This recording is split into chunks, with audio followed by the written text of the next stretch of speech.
Jin-Woo bent down, unable to move in any other direction as the Blood Knight approached him, closing the distance with terrifying speed. It didn't take long for the knight to make his next move. Extending his arm to one side, the Blood Knight summoned his sword, which came flying toward him in a golden stream. The massive weapon landed firmly in his grasp, ready to carry out what he had intended from the start. This was the moment he had been waiting for. With deadly speed, the Blood Knight swung to finish Jin-Woo off. The atmosphere inside the dungeon grew thick with tension. The air was stirred by flying dust and debris. But Jin-Woo had no intention of dying here. He gripped the blade with his fingers, defiant and filled with fury, though the blow from the Blood Knight was immense, so strong that air pressure and smoke burst outward around them. Jin-Woo stood his ground. With his free hand, he began to gather what magic power he could, though his strength was quickly fading. He clenched his jaw, forcing himself to endure, and began to utter a single word at a time, painfully and deliberately, knowing full well that doing everything at once was nearly impossible in his condition. A dagger appeared in Jin-Woo's hand, the one he had summoned to himself, and in a sudden decisive motion it shot straight into one of the Blood Knight's eyes. The knight reacted instantly, his head jerking upward, the dagger still embedded deep within him. But Jin-Woo didn't stop there. Refusing to give his opponent even a second to recover or retaliate, he lunged forward and grabbed the knight's body with all his might. With raw strength, he slammed the Blood Knight against the opposite stone wall, pressing into him with crushing force.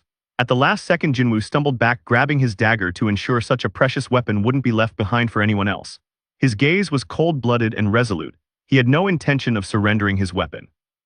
As he observed others attempting to summon their own armaments, Jin-Woo extended his arm again, focusing on retrieving his dagger, determined to act quickly. In the same moment, he swung with immense power, aiming directly at the Blood Knight's throat. Confidence lit his expression as he waited for the moment to strike with absolute clarity. Then he activated Critical Strike, landing a devastating blow that left the Blood Knight hanging helplessly, his body unable to withstand such brutality. Jin-Woo didn't hold back his emotions. He screamed with the release of all his strength, pouring everything into a single final result. He looked directly into the Blood Knight's eyes, from which smoke had begun to curl out, and drove his dagger deep, finishing the fight. The Blood Knight collapsed to the floor, unable to counter the assault.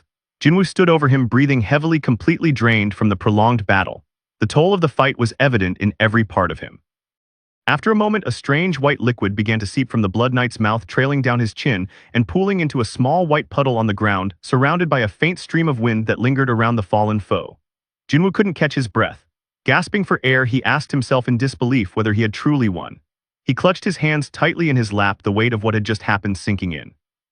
He realized just how close he had come to death, because in truth he had been no better than the Blood Knight in raw strength or skill. The more he reflected on it, the more he understood that this victory had been sheer luck. Had he made even a single mistake, he would be the one lying lifeless on the cold dungeon floor. After spending some time in thought, Jin-Woo suddenly exclaimed in surprise. Interesting items had begun to emerge from the fallen Blood Knight. He even started to hum cheerfully as he held 4 different items in his hands, realizing that the reward he had just received was truly incredible. In that moment, Jin-Woo took out his leather sack and collected a total of 1,500,000 gold coins. His gold reserves had doubled compared to what he had before. But what shocked him even more was the S-rank item now in his possession, the Red Knight helmet, a powerful and valuable piece of battle gear. The helmet's stats were astonishing, granting several useful abilities that Jin-Woo desperately needed. In one hand he held an orange runestone infused with a trace of the ruler's power. In the other he gripped a mysterious green runestone which offered some sort of return effect, though its purpose was not yet entirely clear. As Jin-Woo carefully reviewed all the rewards he had gained from defeating the throne room boss, he couldn't help but feel there was still something more waiting to be uncovered.